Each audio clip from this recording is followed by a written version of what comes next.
신약성경 요한 3서 2절 말씀입니다.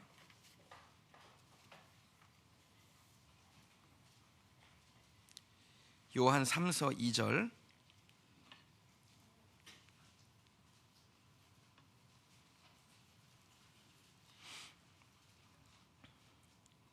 신약성경 395쪽 정도 됩니다. 요한 3서 2절 말씀입니다. 말씀이 길지 않습니다. 우리 한 목소리로 함께 좀 읽어보도록 하겠습니다. 요한 3서 2절입니다. 사랑하는 자여, 내 영혼이 잘됨같이 내가 범사에 잘되고 강건하기를 내가 간구하노라. 아멘. 경제력을 키우시는 하나님이란 제목으로 같이 말씀 나누겠습니다.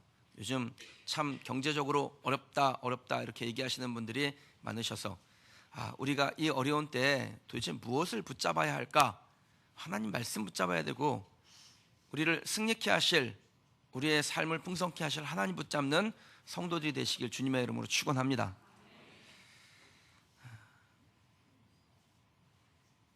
프란체스코의 기도라는 이 기도문이 있습니다. 아마 여러분들도 한 번쯤은 제목만이라도 들어보셨을 겁니다. 주여 나를 평화의 도구로 써 주소서. 내용 전체를 보신 분들은 그렇게 많지는 않으실 것 같아요. 제목만 보면 참, 야, 주여 나를 평화의 도구로 써 주옵소서, 참 좋구나 그러는데, 이 내용을 보면요, 이 내용이 부를 배격하고 가난을 이 아주 중요한 가치로 인정하는 그런 내용이 담겨져 있어요. 제가 한 대목만 좀 읽어볼까요? 주여 나를 평화의 도구로 써 주소서. 지붕이 몇 되지도 않는 씨앗들로 하루를 연명하면서 하늘로 휑하니 날아가야 하는 자신의 본분을 잊지 않는 저 종달새처럼 주여 평생을 가난하게 다툼 없이 살아갈 수 있게 주여 나를 평화의 도구로 써 주소서. 여기에 아멘 이렇게 안 하셔도 돼요. 그럼 프란체스코는 거지 수도회라는 수도회를 창시한 사람입니다. 평생 가난하게 살았습니다. 가난이 신앙과 직결된다라고 믿고, 가난한 사람만이 진정한 구원의 감격을 얻을 수 있다라고 사람들에게 외쳤어요. 그러니까 이 프란체스코에게 돈이란 게 뭐냐? 신앙을 성장시키는데 적극적으로 방해시키는 거예요. 그러니까 프란체스코는 경제력을 향상시키는 것 자체가 아주 부정한 일이라고, 불경건한 일이라고 봤습니다. 그래서 돈이냐 하나님이냐 둘 중에 하나를 선택해야 되고, 돈을 선택하면 지옥에 가는 것이고 하나님을 선택하면 천국에 가는 것이다, 이렇게 사람들에게 가르쳤습니다. 이 프란체스코가 돈에 대해서 어떤 생각을 가지고 있었는지를 말해주는 좋은 일화가 있는데요, 함께 수도원에 이렇게 거주하던 수도사 한 명이 그 마을에 나가서 이렇게 선한 일을, 착한 일을 하고 금화를 한 입 선물로 받은 거예요. 자랑스럽게 와가지고 이 프란체스코에게 자랑을 했습니다. 신부님, 제가 오늘 저 마을에 가서 착한 일을 해가지고 마을 사람들이 저에게 고맙다고 이 금화 한 입을 선물로 주었습니다. 그러자 프란체스코가 이렇게 말했다고 합니다. 그 금화를 입에 물으시오. 그리고 그 입을 거름덩이에 쳐박으시오. 금화에게 가장 적합한 장소는 바로 그곳이오. 여러분의 생각은 어떻습니까? 정말 재물이라는 것이 있어야 될 적합한 자리가 거름덩이 그 속입니까? 그럼 제가 생각하는 견해는 완전히 다릅니다. 여러분, 우리는 성경을 볼 때 시대 정신으로 봐서 안 됩니다. 각각 삶을 살아가는 그 시대마다 시대 정신이라는 게 있어요. 근데 그 시대 정신은 굉장히 우리의 마음 가운데 시원케 해주는 게 있습니다. 사이다 같아요. 근데 이 시대 정신이 옳게는 보이겠지만, 이 시대 정신으로 성경을 보면 성경을 왜곡하기가 쉽습니다. 프란체스코가 살았던 12세기는요 교권이 진짜 타락했던 시대예요.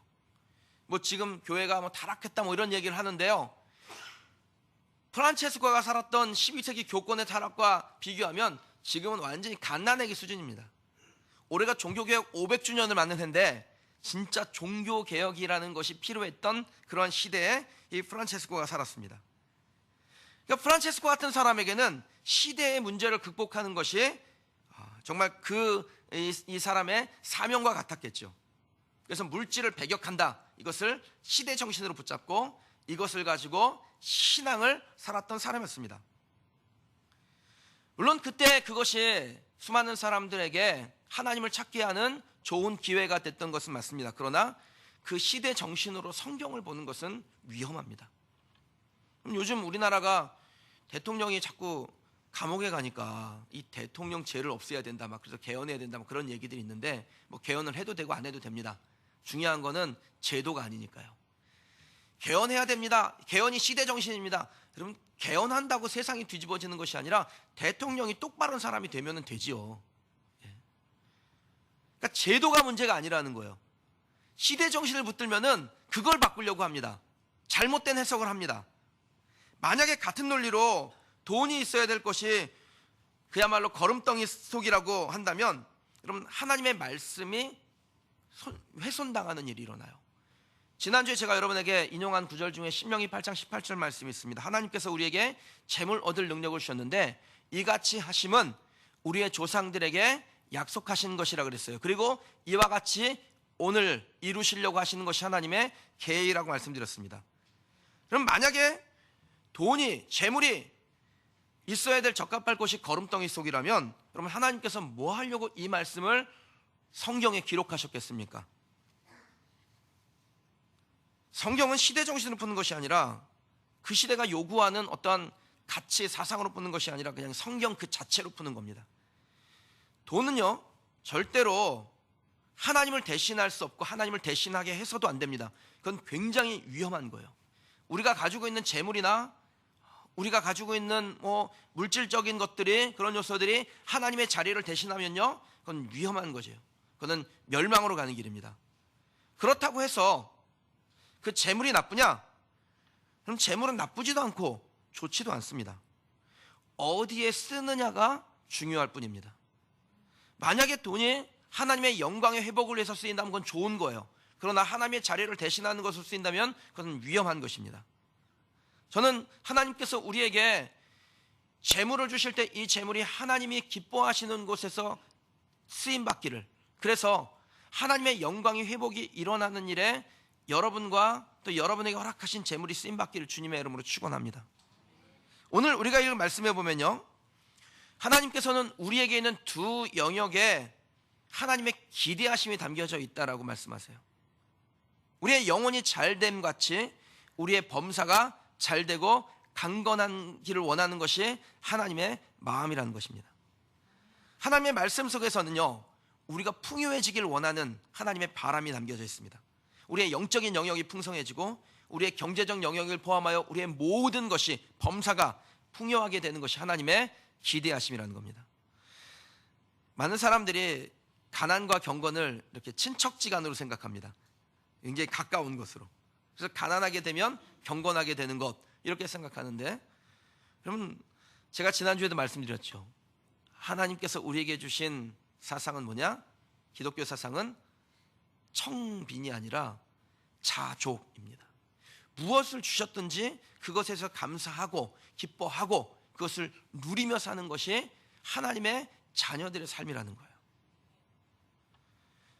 풍요하게 사는 것이 신앙에 있어서 매우 위험한 일이라고 생각한다면 여러분, 성경을 잘못 보신 거예요. 여러분 생각에 목사님은 좀 가난하게 살아야 될 것 같죠? 네. 목사님이 좀 가난해야 좀 거룩해 보여. 여러분, 그렇게 보이는 거죠. 그렇게 여러분이 생각하는 거지, 성경은 그렇게 말씀하지 않나요? 성경은 저도 풍요해지길 원하고 여러분도 풍요해지기를 원합니다.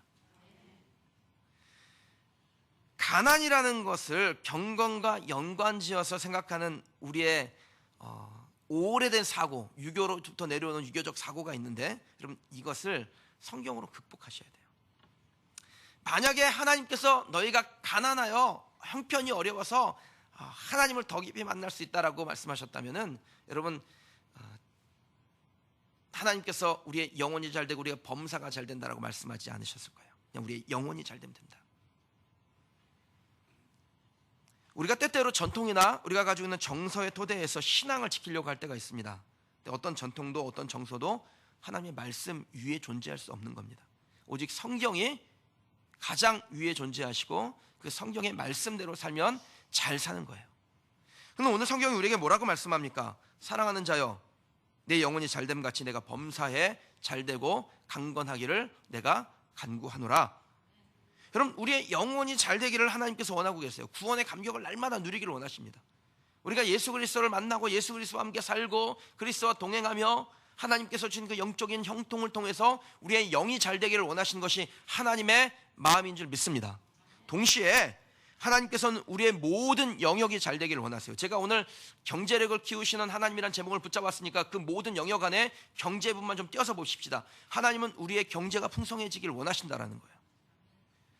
풍성한 삶은 성도가 마땅히 누려야 될 분기신 줄 믿습니다. 전도서 5장 18절 말씀에 보면요, 사람이 하나님의 주신 바 그 일평생에 먹고 마시며 해 아래서 수고하는 모든 수고 중에 낙을 누리는 것이 선하고 아름다운 것을 내가 보았나니 이것이 그의 분복이로다. 어떤 사람에게든지, 어떤 특정한 소수의 사람이 아니에요, 어떤 사람이든지 하나님이 재물과 부요를 주사 능히 누리게 하시며 분복을 받아 수고함으로 즐거워하게 하신 것이 뭡니까? 하나님의 선물이라.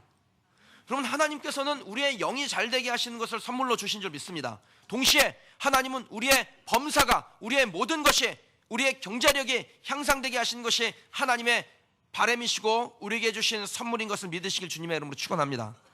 하나님은 누구든지 어떤 경우에든지 하나님의 자녀들이 하나님 안에서 풍성한 분깃을 누리길 원하세요. 주님과 동행하며 자기들의 수고하고 노력한 결과를 통해서 재물과 부요를 누리는 것이 마땅하다라고 말씀하십니다. 소수의 사람들만 그렇게 되는 것이 아니라 누구든지, 예수님을 믿고 하나님의 자녀가 된 누구든지 그 분깃을 소망하고 누리는 것이 하나님의 바람이에요. 저와 여러분에게도 하나님께서 하나님의 풍성한 분깃을 이미 주신 줄 믿습니다. 그러면 어떻게 하면 이 하나님의 풍성한 분깃을 우리가 누리게 됩니까? 어떻게 하면 우리의 경제력이 향상될까요?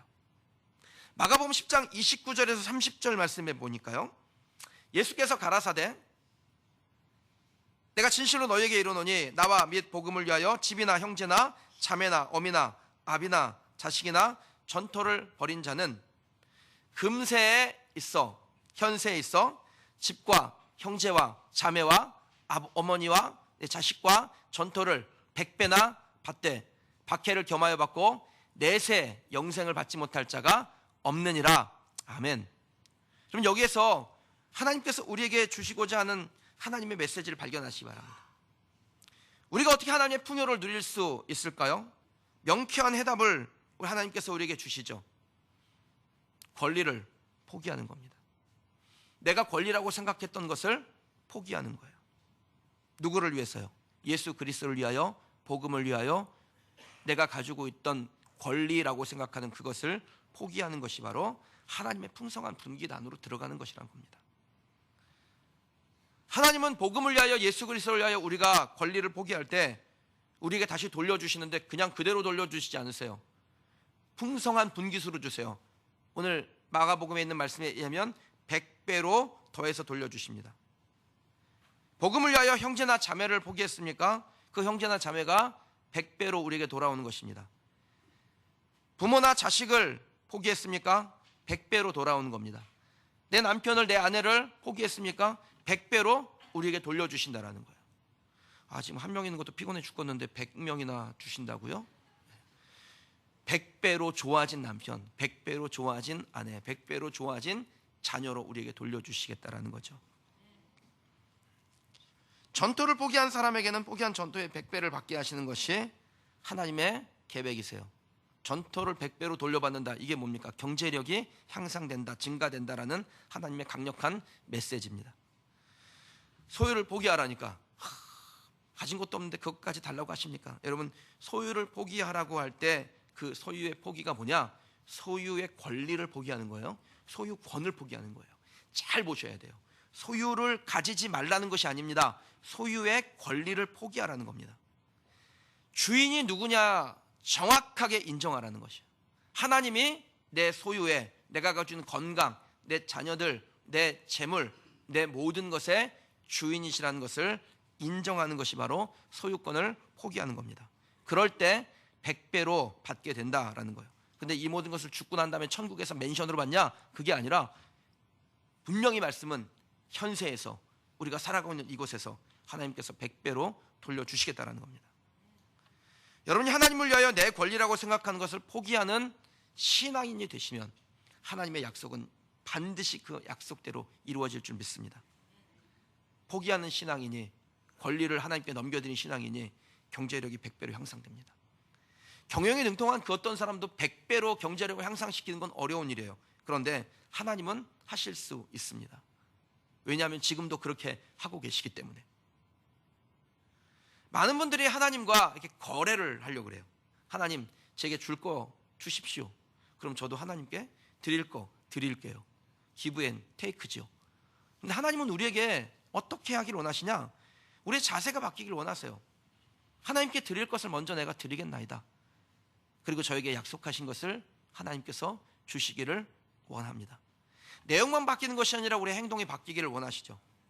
근데 주님은 우리가 먼저 그렇게 드리겠다라는 그 의지만 보여도, 실제로 그렇게 하지 않아도 의지만 보여도 주님은 약속대로 우리에게 100배로 경제력이 향상되어진 일들을 시작하시는 겁니다. 아브라함이 그 좋은 증거죠. 여러분, 아브라함이 아들 이삭에 대한 권리를 가지고 있었습니다. 근데 하나님께서 아브라함에게 내 아들 이삭에 대한 권리를 포기하라 라고 말씀하세요. 그래서 아브라함이 그 하나님의 말씀에 순종해서 자기 아들에 대한 권리를 포기합니다.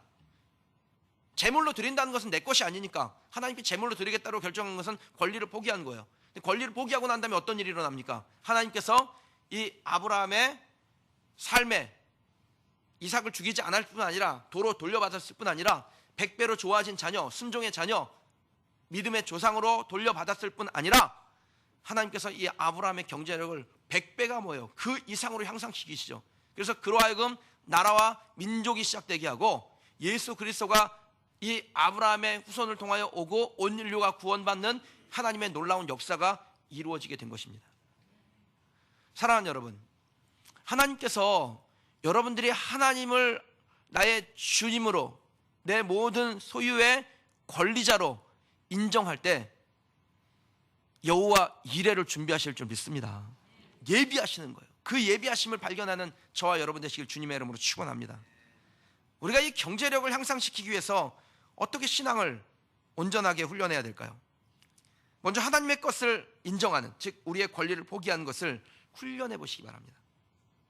말라기서 3장 10절에서 12절에 보면요, 만군의 여호와가 이르노라, 너희의 온전한 11조를 창고에 들여 나의 집에 양식이 있게 하고 그것으로 나를 시험하여 내가 하늘의 문을 열고 너희에게 복을 쌓을 곳이 없도록 붙지 아니하나 보라.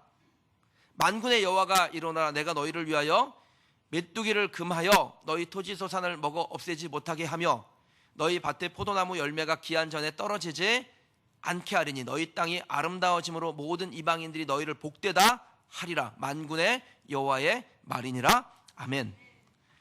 여기 11조의 이야기가 나오는데 여러분 그 불편하게 생각하지 마세요. 여기에 보면 하나님께서 11조를 창고에 들여 나의 집에 양식이 있게 하라 그러죠. 여러분 11조의 용도가 무엇인지를 여러분이 아셔야 돼요. 11조의 용도는 크게 세 가지 용도로 쓰여요. 첫째는 제사장과 레위인을 위해서 씁니다. 제사장과 레위인은 분깃이 없기 때문에, 땅을 기업으로 받지 못하기 때문에 그 성도들이 기업이에요. 그래서 그 성도들이 하나님께 소유를 얻고 재물을 얻고 그것을 중에 구별하여 하나님 앞에 드리면 그것으로 먹고 사는 거예요. 그게 레위인과 제사장들에게 주신 하나님의 분깃이었습니다. 두 번째는 고아와 가부를 위해서 이 11조를 사용합니다. 세 번째는 가난한 사람들 말이에요. 고아와 가부. 세 번째는 이방인과 객을 위해서 쓰라고 하셨어요. 이스라엘 백성 안으로 들어와 있는 이방인들, 객들에게 하나님의 분깃을 나누는 것입니다. 그러니까 지금으로 말하면 교회를 섬기고 이 일을, 교회를 운영하는 모든 일에, 그런 사무적인 일에, 목회자들이 살아가는 일에, 또 다음 세대 자녀들, 이 자녀들이, 우리의 다음 세대들이 하나님의 예배자, 제사장, 레위인이 되도록 후원하는 일에 여기에 쓰는 게 맞습니다. 고아와 가부, 가난한 사람들, 우리 주변에 구제가 필요한 사람들을 위해서 쓰이는 겁니다. 이방인과 객, 복음을 알지 못하는 이 선교의 대상자, 전도의 대상자들을 위해서 쓰이는 겁니다. 이 일을 위해서 창고에 드리라는 거예요. 그러면 하나님께서 우리의 이 육의 창고를 채우시는데 쌓을 곳이 없도록 흘러넘치도록 붓겠다라는 것이 하나님의 말씀입니다. 그러니까 하고 안 하고는 여러분의 선택이죠. 안 해도 괜찮아요. 근데 하나님께서 원하시는 게 뭐냐? 하나님의 사역들, 제사장과 레인을 위하여, 고아와 과부를 위하여, 이방인과 객을 위하여 이 성도들의 예물이 사용되어지고, 그때 하나님께서 쌓을 곳이 없도록 붓겠다라는 겁니다. 제가 이걸 좀 우리 교회 안으로 좀 확대해 봤어요. 여러분, 우리 교회가 그 규모에 비해서 성도들이 헌금을 많이 하세요. 그건 확실합니다. 진짜 헌신된 성도들이 참 많아요. 그런데 제가 이렇게 보면서 느끼는 거는, 여러분, 이 전체 우리 교회를 하나의 가정으로 본다면 우리 중에 어떤 분은 영적 가장의 역할을 하고 있어요. 그 영적 가장의 역할을 하는 분들이 자기의 자리를 든든하게 지키면 어떤 일이 일어나냐? 그 영적 공동체 안엔, 우리 이 한 가정으로 우리 교회를 치자면 이 가정 안에 있는 다른 모든 믿음의 가족들이 함께 하나님의 복을 얻습니다. 제가 우리 아이들을 건사하면서 하는데, 제가 11조를 구별 하나님 앞에 드려서 하나님의 창고를 채우지 않습니까? 우리 아이들은 버는 게 없으니까 가끔 뭐 세배하고 세뱃돈 받는 거에서 뛰는 거 말고는 뭐 뛸 게 없잖아요. 근데 그 아이들이 풍성해져요. 도리어 요즘 보면은 헌금은 내가 하는데 나는 별로 안 풍성해지고 우리 아이들이 다 풍성해지는 것 같아요. 예. NC백화점 가서 29,900원 뭐 이런 거 많이 사와요. 그걸 보면서, 아, 가정 안에 하나님 앞에 영적으로 든든하게 서 있는 한 사람 때문에 온 가정이 함께 축복을 받는다면, 여러분, 우리 교회 온 성도들이 아직 믿음으로 준비되지 않은 성도들도 있어요. 그런데 그 성도들이 함께 복을 받는 건 뭐냐? 헌신하는 여러분 때문이라는 거예요. 그리고 이 일에 온 성도들이 함께 동참하시길 원합니다. 이 말씀이 우리에게 가르쳐주고자 하는 것은 뭐냐? 11조를 하면 복 받습니다. 이런 단순한 1차원적인 얘기를 하려고 하는 게 아닙니다. 하나님이 우리의 소유, 우리가 가지고 있는 그 소유의 원래 등기부 등본상 주인이라는 것을 우리가 인정하는 거예요. 그것을 인정하는 우리를 보고 싶으신 것입니다. 그것이 증명되면 하나님께서 우리에게 무엇을 주시느냐? 점유권을 주세요. 여러분, 소유권과 점유권은 완전히 다른 겁니다. 제가 집을 하나 사면 그 집에 그 소유권을 갖습니다. 등기부 등본 딱 띄면 조성의 이렇게 찍히겠죠. 그런데 그 집에, 제가 그 집을 내가 소유하고 있지만 누군가에게 그 집을 사용하라고 주었어요. 그럼 저는 거기에 살지 않아요. 소유권만 가지고 있어요. 점유는 누가 합니까? 제가 그 집을 넘겨준 사람이 점유하죠. 거기서 마음껏 그 집을 누리는 거예요. 하나님께서 우리에게 주시는 것이 바로 그런 원리에 있습니다. 소유는 누가 하시냐? 하나님이 하세요. 점유는 누가 하냐? 우리가 합니다. 이게 하나님의 영적인 원리, 경제적인 원리라는 겁니다. 하나님의 소유를 인정하는 것이 커지면 커질수록 우리의 점유가 커지고 커집니다. 하늘문이 열리고 넘쳐나는 하나님의 분깃을 누릴 수 있습니다. 사랑하는 여러분, 소유는 포기하시고 점유는 늘려가시길 주님의 이름으로 축원합니다. 그래서 하나님께서 우리에게 더 큰 점유를 주시고 더 큰 일에 우리를 사용하시는 우리 성도들이 되시길 주님의 이름으로 축원합니다. 경제력을 키우시는 하나님을 경험하기를 원하세요? 그럼 입 좀 크게 여십시오. 싱크빅 하시기 바랍니다. 큰 생각을, 큰 마음을, 그릇을 키우는 성도들이 되시길 원합니다. 고린도 후서 9장 6절에 보면 적게 심는 자는 적게 거두고 많이 심는 자는 많이 거둔다, 이런 말씀이 있습니다. 그럼 우리가 적게 심으면 적게 거두고 많이 심으면 많이 거둔다, 굉장히 단순한 논리인데 이것이 우리의 영적인 세계에도 그대로 적용된다는 거예요. 거두고 싶으세요? 그렇다면 씨를 뿌리는 일을 두려워하지 말고 막 뿌리셔야죠. 큰 계획을 세우시고 큰 그릇을 준비하셔야 됩니다. 여러분의 그릇을 키우는 성도들이 되시기를 주님의 이름으로 축원합니다. 시편 81편 10절에 보면요, 나는 너를 애굽 땅에서 인도하여 낸 여호와 내 하나님이니 내 입을 어떻게 해요? 크게 열라, 내가 채우리라. 하나님께서 우리에게 원하시는 게 뭐냐? 우리 입을 크게 여는 것입니다. 근데 입을 크게 여는 게 쉬운 일일까요? 치과 가보셨죠? 아주 쉽게 이해할 수 있습니다. 입을 크게 여는 게 쉬운 일입니까? 어려워요. 치과 가서 아 벌리고 있는 거 이거 되게 어려워요. 막 여기 아구가 아프고 턱이 아파서 벌리고 있기 어렵습니다. 입 벌리는 거 어려운 거예요. 그런데 하나님께서 우리에게 뭐라고 말씀하시냐? 내 입을 크게 열라. 대신에 내가 그 크게 벌린 입에 채우리라. 입을 여는 것은 우리의 몫입니다. 채우시는 것은 하나님의 몫이에요. 우리가 입을 열면 하나님께서 입을 연 만큼 채우실 줄 믿습니다. 그럼 생각을 넓히십시오. 그릇을 키우십시오. 하나님 내게 큰 것으로 채우시옵소서. 하나님의 약속은 뭐예요? 100배로 주시는 거죠. 1000%로 돌려주시는 거예요. 그런데 한 2배쯤 받은 다음에 200% 받은 다음에 하나님의 계획은 1000%인데 200% 받은 다음에 하나님 2배만 도와주 충분합니다. 이거는 우리의 입을 요만하게 벌린 거예요. 그럼 기도를 할 때도 하나님 이렇게 하시면 안 돼요. 어떻게 하셔야 됩니까? 크게 입을 벌리고 주여 하나님의 은혜를 풍성한 분깃을 내게 주옵소서. 그렇게 기도하는 저와 여러분 되시기를 주님의 이름으로 축원합니다. 그러면 생각을 키우지 않으면 어떻게 되는지 아세요? 발등을 봅니다. 우리의 눈을 들어 멀리 바라보지 않는 사람은 발등을 봐요. 발등에 떨어진 불 꺼요.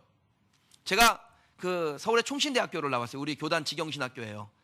그 학교를 나왔는데 학교에 갔더니 지금은 학교가 그래도 그릇을 키워서 좀 좋아졌어요. 아직 제가 볼 때는 교단의 규모에 비하면 그릇이 종지만하긴 한데 어쨌든 예전보단 좋아지긴 했는데 제가 학교 갔을 때 건물에 에어컨이 없어요. 히터도 없어요. 왜 없을까요? 학교는 봄, 가을에만 사용한다라는 생각을 벗어나지 못한 거예요. 생각이 작으니까 큰 걸 보지 못하는 거예요. 왜 학교가 봄, 가을에만 수업을 합니까? 물론 본학습은 3월에 개강해가지고 6월에 끝나요. 9월에 개강해가지고 11월에 끝나요. 그러나 여름, 겨울에도 거기서 하나님의 말씀을 듣고 강의를 듣고 기도회를 하고 열정적으로 하나님을 예배하는 예배 모임이 시작되고 그러려면 에어컨이 있어야 될 거 아니에요. 히터가 있어야 될 거 아니에요. 그래야 사람들이 모일 거 아닙니까? 여러분 보세요. 우리가 여기가 지금 76평이에요. 76평에 에어컨이 몇 개입니까? 이거 하나 40평짜리입니다. 그럼 40평, 160평이에요. 2배로 들어가 있는 거예요. 그래서 여러분들이 여름에도 덥지 않고 겨울에도 춥지 않은 겁니다. 성령에 뜨거워서 그런 것이 아니라 용량이 세요. 여러분 여기서 답답하다, 숨 막힌다 그런 적 있으세요? 여기에 뚫린 구멍마다 밖에서 신선한 산소를 집어넣고 여기에 안 좋은 공기를 다 빼내는 환기 시스템 다 만들어놨습니다. 그래서 여러분들이 설교 듣다가 숨 막히지 않은 거예요. 생각을 키우고 그릇을 키우면 하나님께서 키운 만큼 주시는 줄 믿습니다. 경제력을 키우는 신앙 훈련을 열심히 할 때 여러분 마지막 단계를 잘 넘으셔야 되는데 그 마지막 단계에서 승리하셔야 됩니다. 그게 뭐냐? 인내함으로 기다리는 것입니다. 갈라디아서 6장 7절 9절 말씀에 보면 스스로 속이지 말라. 하나님은 만홀히 여김을 받지 아니하시니 업신여김을 받지 아니하시니 사람이 무엇으로 심든지 그대로 거두리라. 우리가 선을 행하되 낙심하지 말지니 포기하지 아니하면 때가 이르면 어떻게 됩니까? 거두게 된다라고 말씀하셨어요. 기다리면 하나님은 소유권을 넘기고 하나님께서 내게 점유권을 주시기를 기다리면 하나님은 우리에게 주시는데 우리가 기다린 만큼 풍성하게 열매를 맺게 하신다는 거예요. 여러분 세상을 공업의 원리로 보지 마십시오. 세상은 농업의 원리입니다. 지금 원료 만들어가지고 딱 집어넣으면 띵 하고 뭐가 제품이 나오면 좋겠죠. 그런데 하나님은 기다리길 원하세요. 왜냐하면 기다리는 동안에 하나님을 더 온전히 의지하기 때문에. 하나님이 원하시는 것은 뭘 집어넣고 띵 하고 나와가지고 우리의 기분을 좋게 하는 것, 물론 그것도 좋아요. 하나님 기뻐하세요. 자녀들이 기뻐하는 거 좋아하니까. 근데 그게 아니라 그것을 통해서 나의 주인 되신 하나님이라고 인정하고 고백하는 우리의 믿음의 고백을 듣길 원하시는 거예요. 그래서 기다리게 하십니다. 근데 그 기다리는 동안에 낙심하지 아니하면 때가 이르면 어떻게 됩니까? 거두게 된다는 것입니다. 사랑하는 여러분, 여러분이 가지고 있는 생각을 믿지 마세요. 사람의 말도 믿지 마세요. 그냥 참고만 하십시오.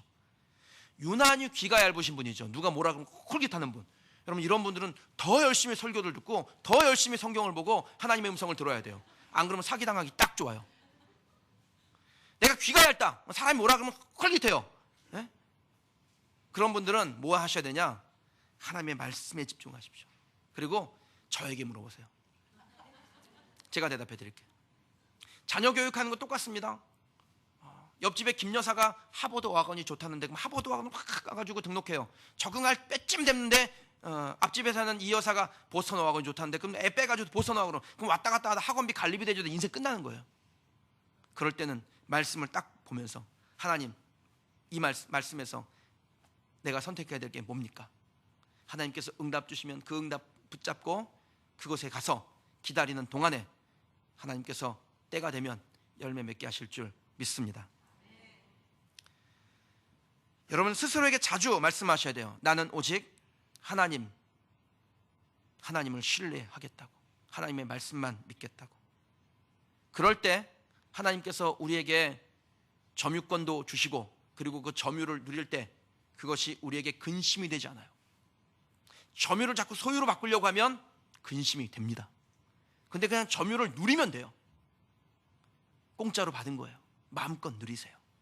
하나님의 영광을 회복을 위하여 마음껏 사용하겠다고 결정하시고 그대로 사십시오. 그래서 멋있는 그리스도인, 여러분의 경제력을 100배로 향상시키는 하나님을 날마다 만나는 사랑하는 우리 성도들 되시기를 주님의 이름으로 축원합니다. 이제 저한테 와가지고 목사님 경기가 어려워요 이런 얘기 하지 마세요. 그럼 저는 여러분이 경기를 믿는 분으로 알겠습니다.